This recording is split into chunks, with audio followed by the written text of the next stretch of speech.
Good morning, Miss Eileen. Good morning, ma'am. Okay, Miss Eileen, can you tell me about yourself? Good morning, ma'am. I'm Eileen Juan at the age of 23. I'm married, residing in Benito Sullivan, Isabela. I have one kid. My husband is a farmer. I'm a high school graduate.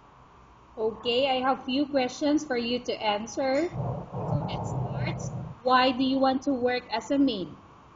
Ma'am, I want to work as a maid because I want to help my family and also to support the education of my child. Why you choose Malaysia when there is a lot of other country? Ma'am, because Malaysia is near from the Philippines. How are you qualified for this job? Ma'am, I'm qualified for this job because I know myself that I'm hardworking and honest. May I know what is your education level is? Ma'am, I'm high school graduate. What is your recent working experience? Ma'am, I work in AC Hardware as a sales lady. Have you worked abroad before? No, ma'am. Do you have experience of taking care of baby? Yes, ma'am, I have experience how to take care of the baby because I have a one kid. Okay. How about elder or older people? Do you have the experience? No, ma'am, but I'm willing to learn. Okay. Willing to take care also. Yes, ma'am. Do you have any other special skills? Yes, ma'am. Cooking, washing, cleaning. Okay. Are you willing to learn new skills? Yes, ma'am. Are you willing to work with a family where the mother-in-law or any relatives stay together? Yes, ma'am. Currently, are you still working now? No, ma'am. Do you know how to cook? Yes, ma'am. What sort of food can you cook? Ma'am, Filipino food like adobo and tinola. Okay. Are you aware that you will have to do washing, cleaning, ironing, and cooking? Yes, ma'am.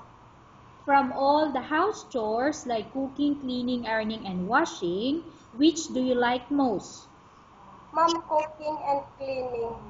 If ever you were selected to work in Malaysia, who will take care of your kid?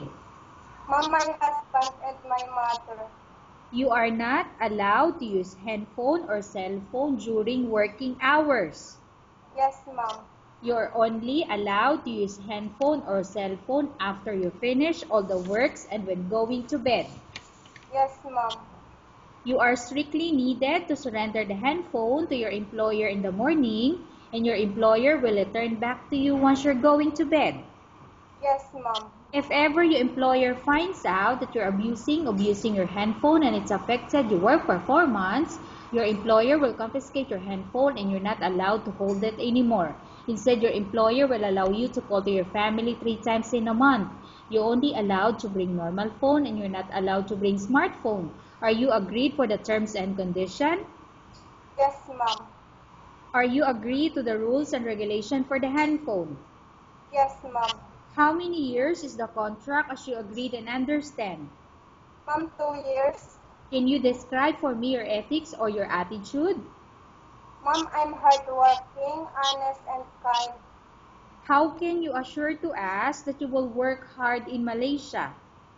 I will work hard because I want to help my family and I don't want to disappoint my employer. Okay. Can you promise not to use the telephone without the permission of your employer? Yes, ma'am. Can you promise not to put on makeup but to dress properly while work?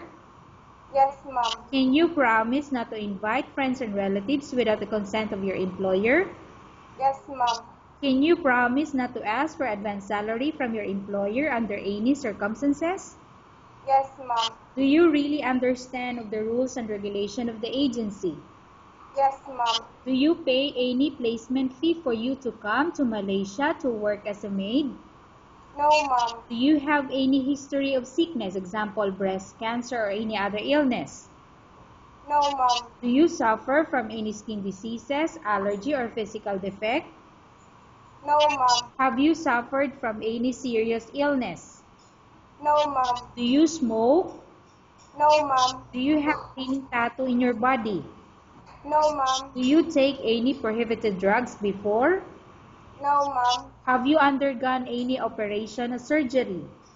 No, ma'am. Are you medically fit? Yes, ma'am. Are you in any medication? No, ma'am. Are you allergic with any food? No, ma'am. Are you prepared to work for the employer of any race? Yes, ma'am. Are you prepared to eat the type of food taken or given by your employer? Yes, ma'am. Are you afraid of being left alone in the house? No, ma'am. Are you afraid of dogs or other pets? No, ma'am. Can you promise to work according to instruction from your employer? Yes, ma'am. Do you have any immediate family working in Malaysia? No, ma'am. Okay, Miss Eileen, we have finished our question section. Let's go to case study. I have a case study for you and I want you to answer it truthfully. Upon arrival in Malaysia for 6 months, if ever any of your family members pass away, what will you do? Will you continue to work till finish your contract or you will go back? Ma'am, I will continue my work until I finish my contract. Tell us about yourself and why do you want to work in Malaysia as domestic helper? Ma'am, I'm hardworking, honest. I want to work in Malaysia because I want to help my family and also to support my education of my child. Okay, Miss Eileen, what do you want to tell to your employer who watching your video? Ma'am, if you choose me to hire, I promise to follow all the rules that you have inside your house. Thank you. God bless. Okay, thank you very much, Miss Eileen. We will update your agency if there's any selection made by the employer. Yes, ma'am. Okay, so for